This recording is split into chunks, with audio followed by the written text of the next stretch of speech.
আজকে সুপ্রিম কোর্টে হলফনামা জমা দিয়েছে এসএসসি, এই বিষয়ে আপনার কি মন্তব্য?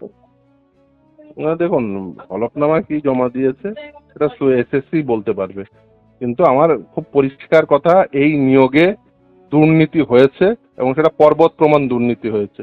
এবং শুধুমাত্র এই র্যাঙ্ক জাম বা আউট অফ দ্য প্যানেল নয়, এর বাইরেও অনেক দুর্নীতি রয়েছে। যেমন ধরুন ওএমআর শিট ম্যানিপুলেশন, অর্থাৎ ওএমআর শিটের শূন্য নাম্বার থাকা সত্ত্বেও ট্যাবুলার শিটে সেটা 53 হয়ে গেছে। এই ধরনের দুর্নীতি ছাড়াও যেমন ধরুন ইন্টারভিউ মার্কসে ম্যানিপুলেশন হয়েছে, যেমন ধরুন রেশিও মেনটেন করা হয়নি, রিজার্ভেশন পলিসি মেনটেন করা হয়নি, ফলে অনেক ধরনের দুর্নীতি হয়েছে।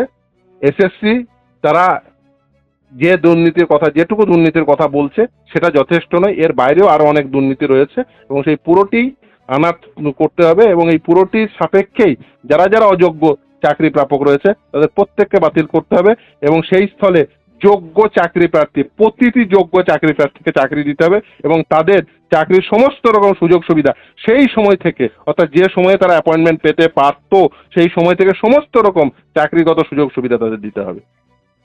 দাদা, তাহলে কি আপনি মনে করছেন এই যে হলফনামা জমা দিয়েছে সেটার মধ্য দিয়ে যোগ্য অযোগ্য বাছাই করা সম্ভব নয়? এইটা এসএসসি করতে পারবে এবং এসএসসি যদি তার সম্পূর্ণ তথ্য নিয়ে না আসে তাহলে সেটা কখনোই সম্ভব নয়। এসএসসি যদি হাফ হার্টেডলি আসে, এসএসসি যদি মনে করে যে কাউকে বাঁচানোর জন্য তারা সুপ্রিম কোর্টের সামনে লড়বে এবং সুপ্রিম কোর্টের সামনে সেই সেই ধরনের তথ্য রাখবে, তাহলে এসএসসি দায়ী থাকবে এই পুরো বিষয়টির জন্য এবং এসএসসিকে এই দায়িত্ব নিয়ে যোগ্য অযোগ্যদের সেপারেট করতে হবে। তারা যদি না পারেন তাহলে সকলে বঞ্চিত হবেন এবং এই ক্ষেত্রে আমি বলবো যোগ্যরা বেশি, সব থেকে বেশি বঞ্চিত হবেন এবং যোগ্যদের এই বঞ্চনার হাত থেকে আমাদের রক্ষা করতেই হবে যেমন করেই হোক, এবং যোগ্যরা যাতে তাদের উপযুক্ত স্থান পায় এবং যোগ্যরা যাতে অ্যাপয়েন্টমেন্ট পায়। নিশ্চিতভাবেই চাইবো যে যোগ্যরা সেই সময়কাল থেকে, যে সময়কাল থেকে তারা চাকরি পেতে পারত সেই সময়কাল থেকে চাকরি পায়।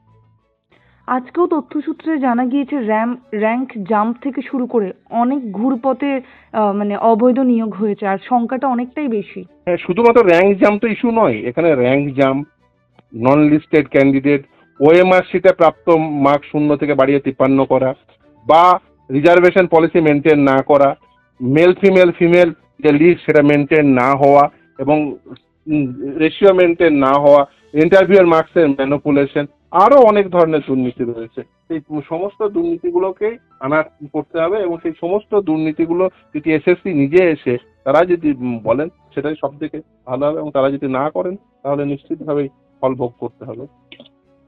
কিছুক্ষণ আগে আমরা একটা আপডেট পেয়েছি, কারামন্ত্রী অখিল গিরিকে পদ থেকে সরানো হতে পারে, মুখ্যমন্ত্রী বলেছেন।